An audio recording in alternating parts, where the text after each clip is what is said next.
Today, we're diving into the fundamentals of microeconomics, a crucial area for understanding economic decision-making. We'll explore how individual economic decisions are made and how these actions shape overall market behavior. Let's explore the core laws that govern market dynamics, which are essential for predicting economic outcomes. We'll focus on how changes in price directly influence both the quantity of goods demanded and supplied. First, let's understand the law of demand, a fundamental principle in microeconomics that guides consumer behavior. This means if a product's price drops, people generally want to buy more of it, assuming other factors remain constant. You'll see this visually as a downward-sloping demand curve, illustrating the inverse relationship between price and quantity. Now, let's turn our attention to the law of supply, which explains how producers react to price changes. Essentially, as a product's price goes up,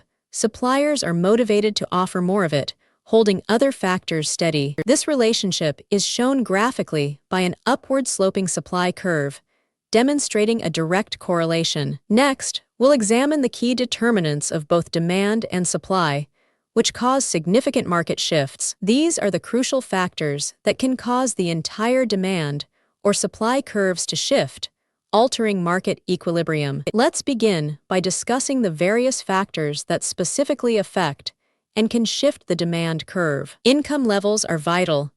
Typically, higher incomes lead to increased demand for what we call normal goods. Consider substitutes. If a competing product's price changes, it will impact demand for your original good. Also, think about complements.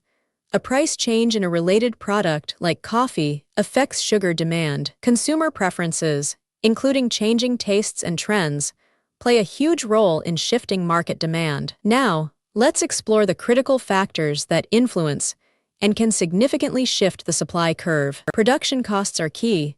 Higher expenses mean less profit, which typically results in a lower supply. Technological advancements are powerful.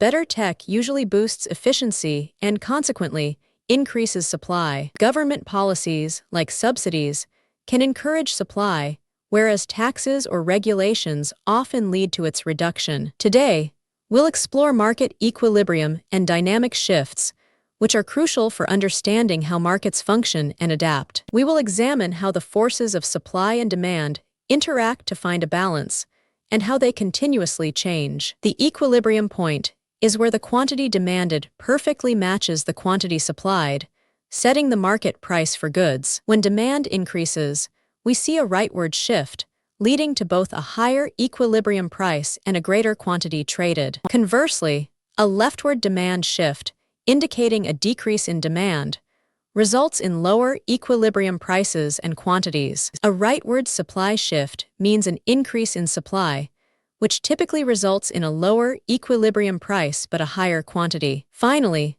a leftward supply shift, or a decrease in supply, leads to a higher equilibrium price and a reduced quantity. Let's now delve into the core market structures, which help us understand the different levels of competition in an economy. These structures are fundamental in defining how competition operates and influences economic outcomes within various industries. First, we have perfect competition, where many small firms operate independently without any individual price control. Here, numerous small firms sell identical products, meaning no single firm can influence the market price. Next is monopolistic competition, where firms have some control over prices due to product differentiation. Many firms offer differentiated products, allowing them some degree of price control, unlike in perfect competition. Then there's oligopoly, characterized by a few dominant firms whose decisions are highly interdependent. In an oligopoly, a few dominant firms exist with high entry barriers, making their strategic decisions interconnected. Lastly, we cover monopoly, a market structure with a single seller dominating the entire industry. A monopoly features a single seller with a unique product, giving them significant control over both price and supply. Today, we're exploring consumer utility and satisfaction, which are key concepts for understanding consumer behavior in markets. This concept helps us measure the perceived value consumers gain from their consumption choices and decisions. Let's start with total utility, which represents the overall satisfaction derived from consuming goods. It is the overall satisfaction a consumer receives from consuming a specific quantity of a good or service. Then we have marginal utility, which measures the additional satisfaction from consuming one more unit. This is the additional satisfaction gained by a consumer from consuming just one more unit of a good or service. Finally, we'll discuss the principle of diminishing marginal utility, a fundamental concept in consumer theory. This states that as more units are consumed, the additional satisfaction from each new unit eventually decreases. Let's begin by understanding the fundamental building blocks of production, the essential elements that create goods and services. These are the core resources that businesses combine to bring products and services to life, driving economic activity. First, we have land, which encompasses all natural resources used in production, from minerals to water and agricultural areas. Think of it as the raw materials and space provided by nature, crucial for any operational setup. Next is labor, representing the human effort, both physical and mental, applied directly in the production process. This involves the skills, knowledge, and work ethic that individuals contribute to creating value. Then there's capital,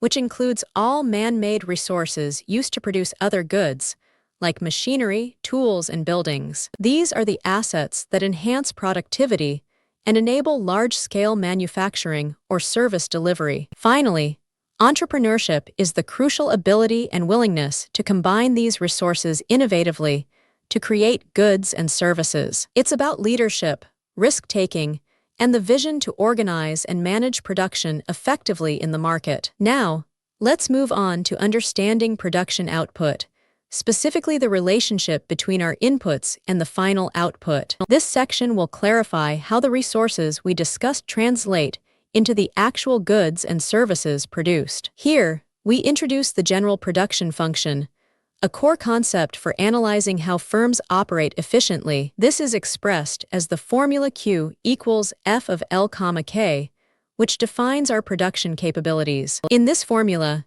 Q stands for the total quantity of output produced, our end result. L represents the labor input used, which is the amount of human effort employed in production, and K denotes the capital input used, referring to the machinery, tools, and infrastructure involved. The F signifies the functional relationship, showing how these inputs combine to generate the output. This formula is key to defining the production function and understanding a firm's operational efficiency. It illustrates the maximum output a firm can achieve with varying levels of labor and capital inputs. This understanding is fundamental for analyzing efficiency, making strategic resource allocation decisions, and optimizing production processes. Let's shift our focus to analyzing production costs, a critical aspect of any business operation. Every production decision involves careful consideration of costs to ensure profitability and sustainable growth. We'll explore fixed costs,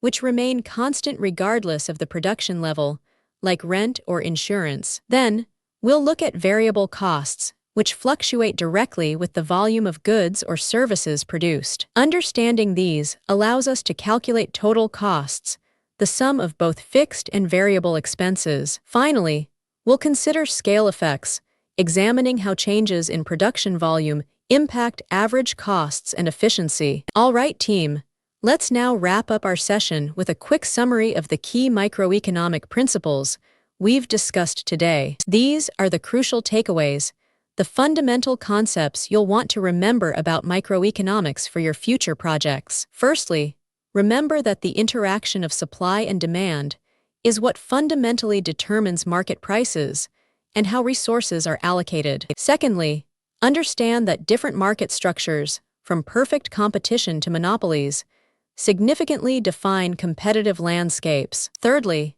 consumer behavior is always driven by individual utility, preferences, and their specific budget constraints. Next, production theory explains how inputs are transformed into outputs, always considering costs and the scale of operations. Finally, grasping these microeconomic concepts is vital for making informed and effective economic decisions in various real-world contexts.